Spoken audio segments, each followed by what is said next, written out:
April 9, 2024. At 6:00 p.m., the doors of the execution chamber at the Eastern Reception, Diagnostic and Correctional Center in Bonne Terre, Missouri opened. Brian Joseph Dorsey, 52 years old, took one final step inside. He was calm. His hands were steady. His eyes, according to witnesses, never moved from the far wall. There were no protests outside, no cameras, no cries of innocence. Just a man and the weight of what he had done and who he had become. But even in his final moments, the debate wasn't over. Not for the prison staff, not for the public, and not for the dozens of correctional officers and legal professionals who had signed letters urging the state to stop what was about to happen. Because while Dorsey's guilt had never been in question, something else had been. What he had become in the years that followed, and whether executing him now was justice or simply procedure. Back in 2006, Brian Dorsey was sentenced to death for a double homicide that shattered a family just before Christmas. There was no mystery to the case. He had confessed. He had accepted responsibility. The public reaction was swift and the courts moved quickly.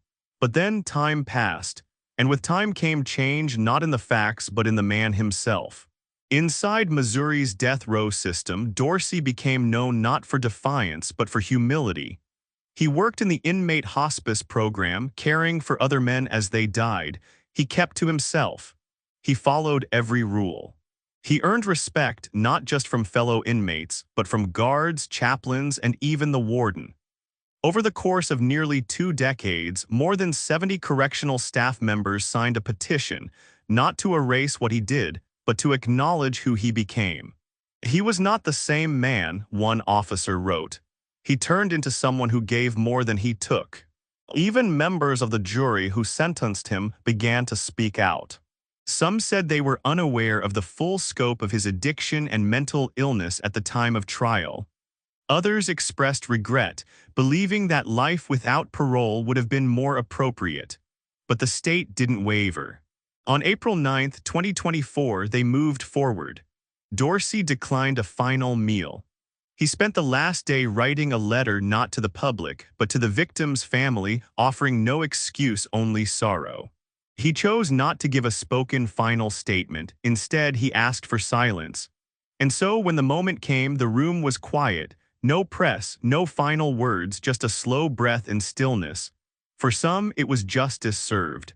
For others, it was a mistake, a life that could have been lived differently if the system had stepped in sooner, if the defense had done more, if addiction had been treated before it spiraled.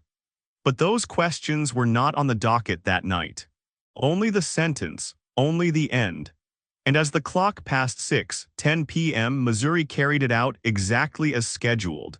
In a statement released after his passing, a former correctional officer who had supervised Dorsey for over 10 years wrote, "If rehabilitation means anything, we just executed the definition of it.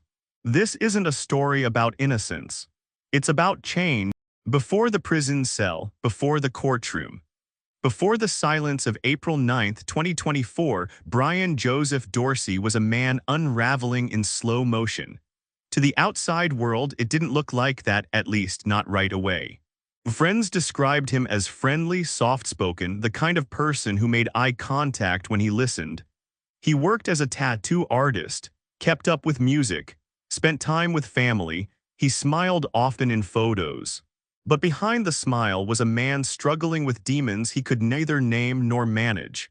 Brian had long battled depression, quietly, consistently, and alone. In his late 20s, the cracks began to show. He turned to alcohol first, then to something stronger. Prescription pills blurred the edge. Cocaine replaced sleep. The more he used, the more distant he became. He started missing work, stopped returning phone calls. Relationships frayed. He grew paranoid, withdrawn, unpredictable. His family saw the shift. They tried to help. There were conversations, arguments, promises made and broken. Brian would admit there was a problem, then disappear for days. By late 2005, his addiction had taken full control. He wasn't violent, he wasn't angry, he was simply lost. And as the holiday season approached that year, his life was already in collapse. He had no stable income. His apartment was nearly empty. He owed money to people he was afraid to name. What happened next, he would later describe in legal statements as the result of a spiral he no longer controlled. He had nowhere to go. So he reached out to family, Kimberly and her husband, Jason, cousins who had always treated him like a younger brother. They welcomed him without hesitation, told him he could sleep on their couch, shared food, offered conversation. They had no reason to fear him. They believed, like so many others, that he was still Brian, still the same man beneath the weight he was carrying, but the weight was heavier than anyone realized.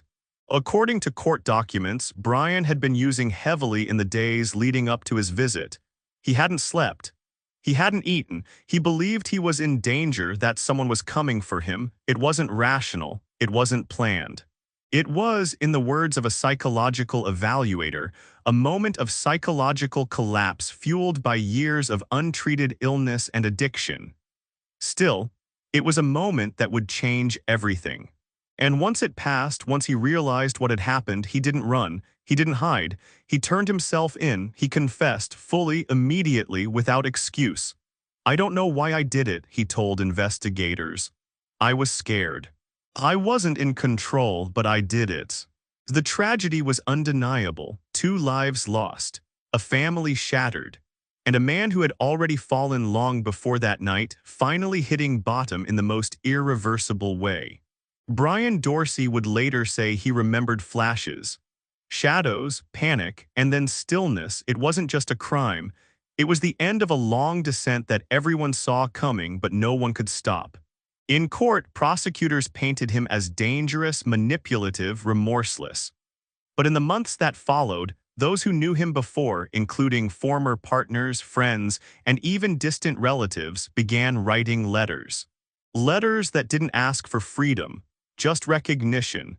Recognition that the man on trial was not the man they had known. Recognition that untreated mental health and addiction are not excuses. But they are warnings. Warnings that went unheeded. By the time Brian entered the courtroom, he was already grieving what he had done, and December 23, 2006, just 2 days before Christmas, Brian Joseph Dorsey knocked on the door of his cousin's home in central Missouri. Kimberly and Jason, a young married couple, both in their early 30s, lived a quiet life in the suburbs. They were the kind of people who made others feel safe. So when Brian asked if he could stay the night, they welcomed him in, no questions asked. They had done it before. He was family. They made him dinner, talked around the kitchen table. Shared stories, laughter, and the simple comfort of being surrounded by people who cared. It was, by all outward appearances, a calm evening. But inside Brian, something was unraveling. He hadn't slept in days. His thoughts were racing.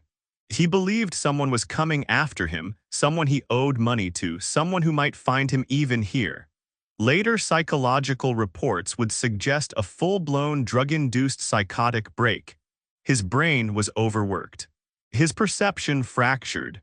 Paranoia filled the space where logic used to live. What happened in the early hours of December 24th is still difficult to explain, because even Brian couldn't explain it. According to court records, there was no evidence of premeditation. No signs he had brought a weapon. No planning, just a sudden descent into fear, then chaos. What is known is that at some point during the night, something shifted. Brian's internal panic collided with external reality. He later described it as watching something happen without being able to stop it. There was a confrontation, voices were raised, confusion, a surge of adrenaline, and then stillness. By dawn, the house was quiet, too quiet. Brian sat alone, stunned, holding his head in his hands. The people who had shown him kindness, opened their home, fed him, trusted him, were gone. And with them, a version of himself that could never return. In the hours that followed, Brian drove aimlessly. He stopped at a gas station, sat in a parking lot, called a friend, didn't say much. Then he turned himself in. There was no chase. No delay. He walked into the local police department, told them his name, and said, I did something terrible. He was taken into custody without incident. During his first interview, he spoke slowly, deliberately. He answered questions, didn't argue, didn't justify. He cried once, not loudly, just a single moment when his voice cracked and he looked away. Detectives noted his cooperation, but also his confusion. His inability to explain why he had done what he had done. I wasn't myself, he said, but I know that doesn't change anything. Medical tests later showed high levels of narcotics in his system, enough to cause severe impairment, but not enough to erase responsibility in the eyes of the law. The community responded with grief and anger, 2 lives lost, a holiday forever marked by tragedy, a family torn apart. But amid the shock, there was also something else, disbelief, because this wasn't a man with a record of violence. This wasn't someone known for rage. It was someone many had trusted, and someone many believed would have never crossed this line. What made the story harder wasn't the brutality. It was the betrayal of expectation. Brian Joseph Dorsey hadn't been a monster lurking in shadows. He had been a brother, a cousin, a friend. And now he was a suspect in a double homicide, one that even he couldn't fully comprehend. In the jail intake report, an officer noted, "Inmate shows no signs of resistance, repeatedly states, 'I'm sorry,' quiet, detached." And so the legal process. When Brian Joseph Dorsey walked into the police station on the morning of December 24, 2006, he didn't ask for a lawyer. He didn't deny anything.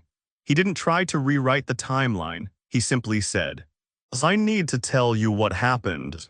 What followed was one of the most straightforward confessions the department had ever seen. He spoke quietly. He explained when he arrived, where he slept, and what led up to the moment everything fell apart. He didn't offer excuses, but he did struggle to describe the exact moment when things changed. "I wasn't in my right mind," he told detectives. "I panicked. I thought I was in danger. I don't even remember the middle of it, just the end." Investigators noted his demeanor. He wasn't combative. He wasn't defensive. He appeared exhausted physically and emotionally. Still, they needed more than words. They obtained a search warrant for the house. Inside, they found no signs of forced entry, no evidence of pre-planning.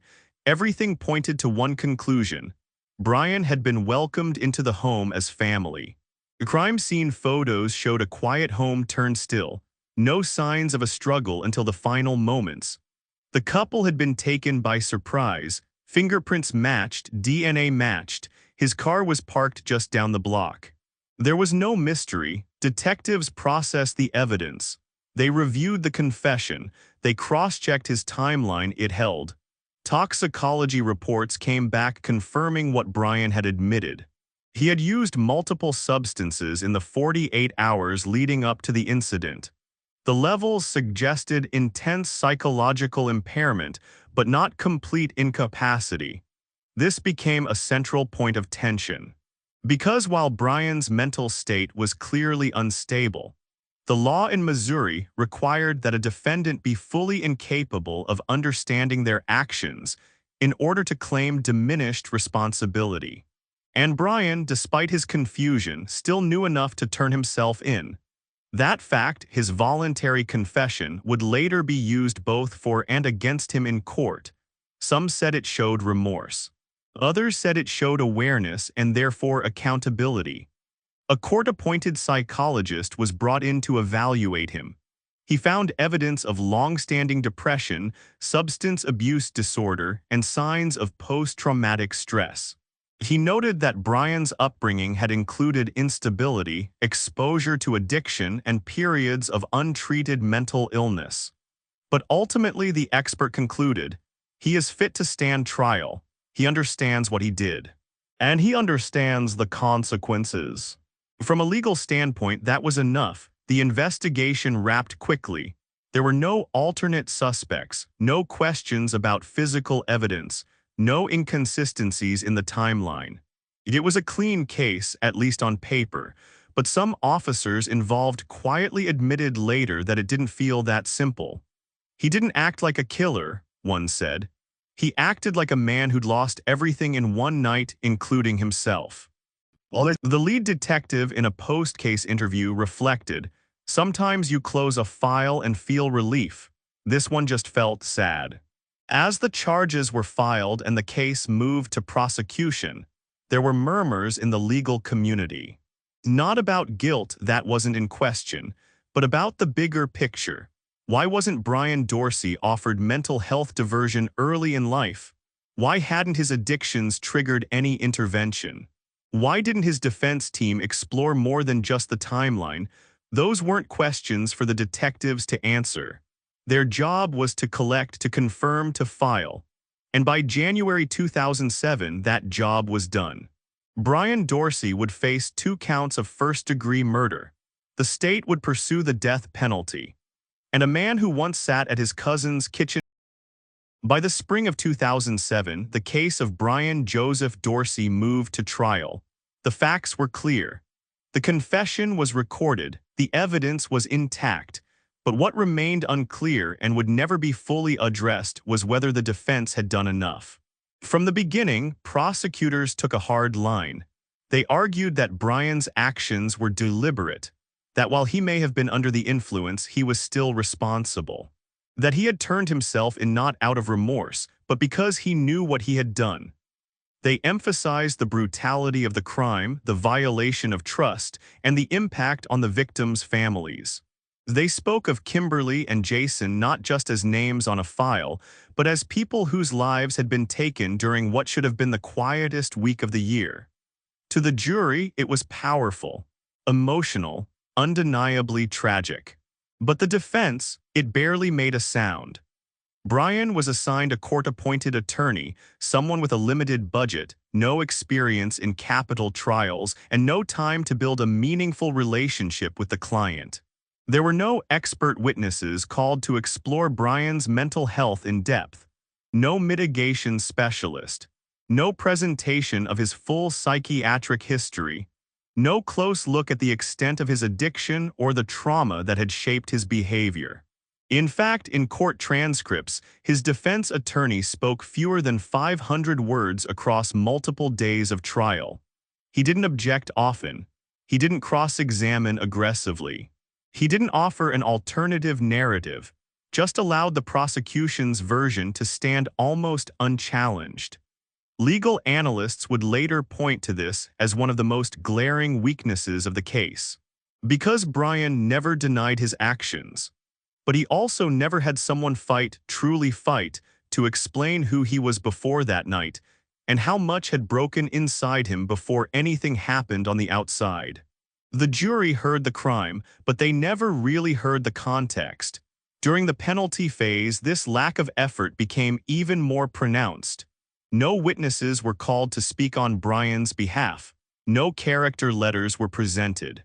Even members of his own family who had offered to testify were never contacted. The jury deliberated for less than 3 hours. They returned with a unanimous verdict, death sentence on both counts. Brian remained quiet during sentencing. He didn't cry. He didn't speak. When asked if he had anything to say, he simply shook his head. Later, several jurors would say they had no idea about the extent of his untreated mental illness or substance abuse. One even told a reporter, "Had I known everything, I don't know if I would have voted the same." But by then it was too late. The sentence was entered, the court adjourned. And Brian Dorsey was transferred to Missouri's Potosi Correctional Center, where he would live under the designation, inmate on death row. Years later, legal organizations would review his case and file appeals based on ineffective assistance of counsel. They claimed his right to a fair trial had been compromised by inadequate representation. But those appeals were denied.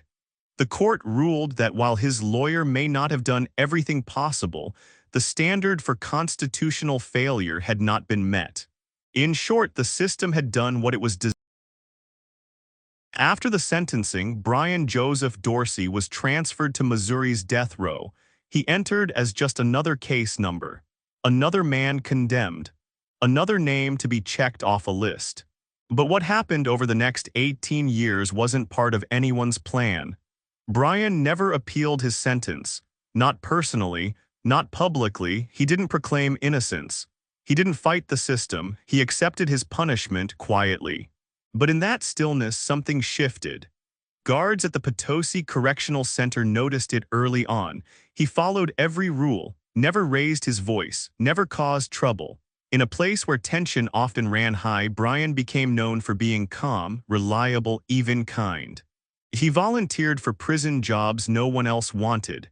He helped mop the floors, sorted books in the library, kept to himself but not in a distant way, more like a man who knew the cost of taking space he hadn't earned. After a few years, he began working in the hospice program, caring for other incarcerated men as they neared the end of life. He sat with them, listened, held their hands when no one else would, washed their faces. Read aloud when they couldn't sleep. One officer wrote in his report, "You could tell Brian believed this was the only way he could give anything back." The staff saw it, inmates saw it. Even chaplains who had served on the row for decades began to say, "This is what true rehabilitation looks like." By 2020, Brian Dorsey was not the man who had entered that prison. He had become something different, not perfect, not redeemed in the eyes of all, but changed. And the people around him began to take notice in ways that no one expected. Over 70 correctional officers, many of whom had supervised him directly, signed a letter to the governor of Missouri asking for clemency, not out of politics, not out of protest, out of principle. "We are not minimizing what happened," the letter stated. "We are simply saying this man is no longer a threat. He is no longer the person who committed that crime. And we believe executing him now does not serve justice, it ends it." The letter shocked many. Prison staff rarely speak out on behalf of inmates, even more rarely on behalf of someone condemned. But the support didn't stop there. Several jurors who had voted for the death penalty in 2007 began to step forward. They said they hadn't known the full story, that key pieces of Brian's mental health history were never presented at trial, that they never heard about his addiction in depth, that if they had known, some of them may have chosen life without parole instead. One wrote, "We thought we were making an informed decision, now I'm not sure we were." But even with this support, the state held firm. The legal system had run its course, the appeals had been denied, the protocols were followed. And so the date was set, April 9, 2024. In his final weeks, Brian remained steady. He wrote letters, short, careful, never self-pitying. He continued helping in the hospice program up to the very end. He asked that, if allowed, he be remembered not for what he did, but for how he tried to make amends.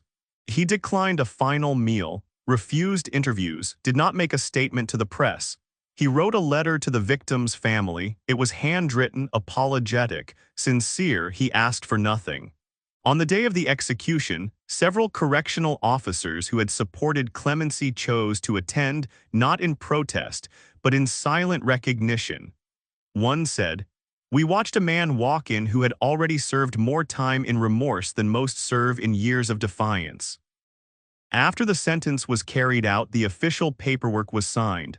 The system marked the case as closed. There were no protests, no national headlines, just a line in the state's record, "Execution completed." Brian Joseph Dorsey, April 9, 2024. But outside the prison walls and in quiet corners of the legal world, the debate didn't end. Because Brian's case had become more than a legal proceeding. It had become a collision point where justice, punishment, remorse, and mercy all met and none fully won. To some, the sentence was the rightful outcome. 2 lives had been lost, a family destroyed. No amount of good behavior could undo that. For them, the punishment wasn't just about Brian, it was about honoring Kimberly and Jason, whose lives ended in trust betrayed. But to others, the execution raised harder questions. What is the purpose of capital punishment if the individual no longer poses a threat? What does it mean to take a life not in the heat of anger, but after 18 years of reflection, remorse, and transformation. And perhaps most unsettling, if a man changes completely, do we still treat him like the man he used to be? In the days following Brian's execution, several correctional officers spoke out, not in defiance but in sadness. They had watched him evolve, watched him care for others, watched him take accountability every single day without public recognition, without legal demand, and without ever asking to be seen as a victim. They weren't saying he deserved freedom. They were asking something more difficult. If rehabilitation has meaning, why does it end in silence? For the legal system, finality is necessary.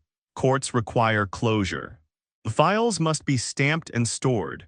But for those who saw Brian's full story, from the depths of addiction to the quiet dignity of a man serving his final days in compassion, that closure felt incomplete.